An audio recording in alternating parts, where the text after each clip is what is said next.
tout le monde pour la vidéo YouTube du jour du mois de novembre, un contenu par jour afin de vous inspirer et de vous aider à vivre au mieux cette période.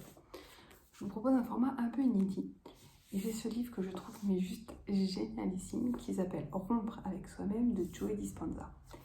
Et il explique comment on peut se transformer, changer grâce à notre cerveau.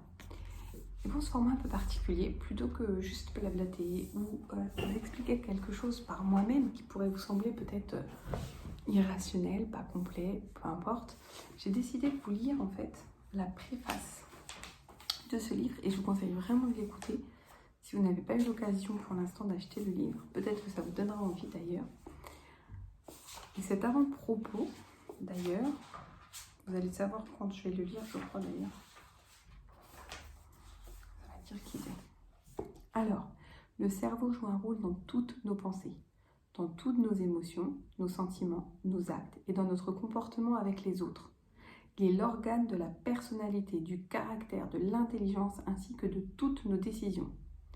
Mon travail d'imagerie cérébrale depuis une vingtaine d'années auprès de dizaines de milliers de patients m'a démontré très clairement que nous fonctionnons bien lorsque le cerveau fonctionne bien et que notre vie devient facilement problématique lorsqu'il fonctionne mal.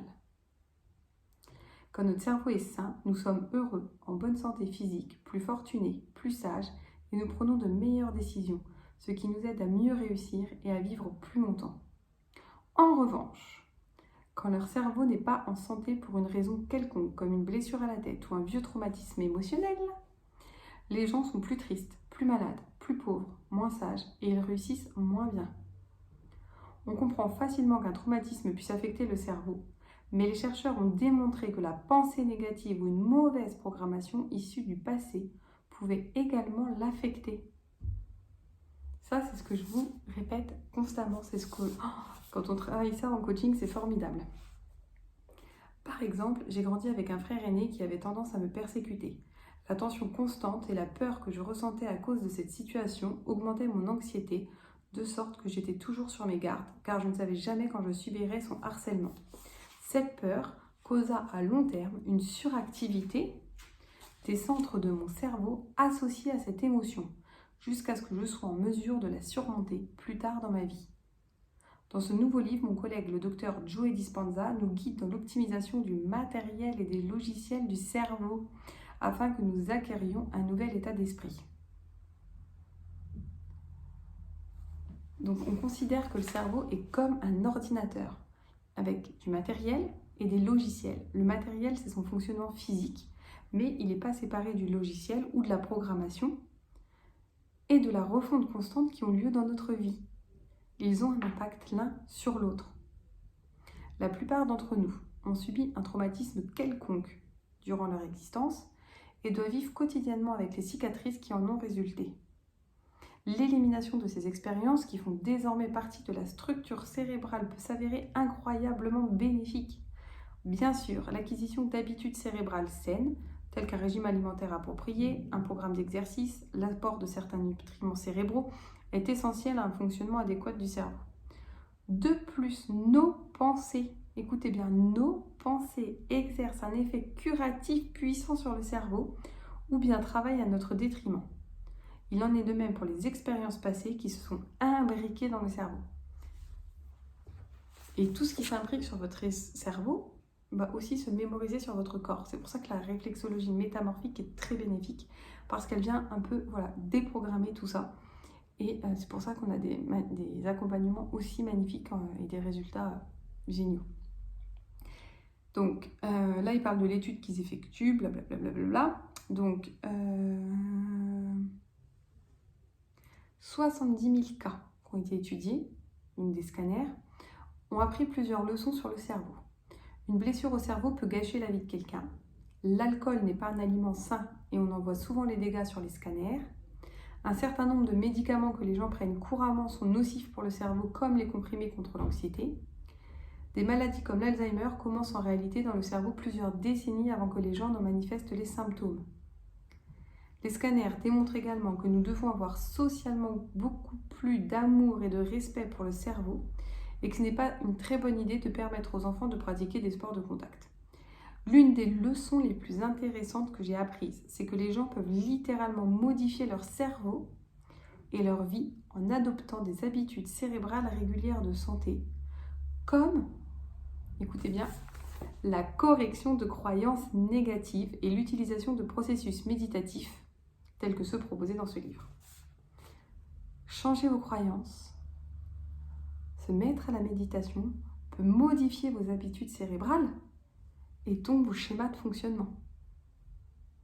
D'où l'importance de travailler corps et esprit et de travailler le mental, les croyances, le fonctionnement de pensée. Dans l'une des séries des études que nous avons publiées, la pratique de la méditation recommandée par le docteur Dispenza a fait affluer le sang dans le cortex préfrontal des sujets, qui est la partie la plus réflexive du cerveau humain. Après 8 semaines de méditation quotidienne, leur cortex préfrontal au repos était plus fort et ils avaient de meilleurs souvenirs. Il existe tellement de façons de guérir le cerveau ou d'en optimiser son fonctionnement. Notre travail d'imagerie cérébrale a tout changé dans ma vie. Peu de temps après avoir commencé à effectuer des scanners, j'ai voulu examiner mon propre cerveau. J'avais alors 37 ans quand j'ai vu sa toxicité et son irrégularité. J'ai compris qu'il n'était pas en santé. Toute ma vie durant, j'avais rarement bu de l'alcool et je n'avais jamais fumé ni fait usage d'autre qu'une drogue. Pourquoi donc alors mon cerveau avait-il l'air si mal en point? Avant de m'intéresser vraiment à la santé de mon cerveau, j'avais beaucoup de mauvaises habitudes qui étaient nocives pour ce dernier. Je mangeais trop de fast-food, je buvais des boissons gazeuses, comme si c'était ce qu'il y avait de mieux à boire. Je ne dormais souvent que 4 ou 5 heures par nuit. J'avais de blessures émotionnelles et psychologiques non cicatrisées. Je ne faisais pas d'exercice, j'étais continuellement stressée et je pesais 15 kilos de trop. Ce que je ne savais pas me faisait beaucoup de mal. Mon plus récent scanner montre un cerveau plus en santé et beaucoup plus jeune qu'il y a 20 ans. Il a littéralement rajeuni. Il peut le faire si l'on décide d'en prendre soin adéquatement. Moi, je trouve ça juste merveilleux. Ça veut dire qu'on peut rajeunir notre cerveau, qu'on peut se reprogrammer, qu'on peut modifier plein de choses en changeant quelques habitudes. C'est juste génial. La dernière chose que je voulais vous partager, c'est celle-ci. Le changement considéré comme un choix plutôt qu'une réaction. Il semble que la nature humaine nous fasse résister au changement jusqu'à ce que la situation soit réellement critique et qu'elle nous indispose à tel point que nous ne pouvons plus fonctionner normalement.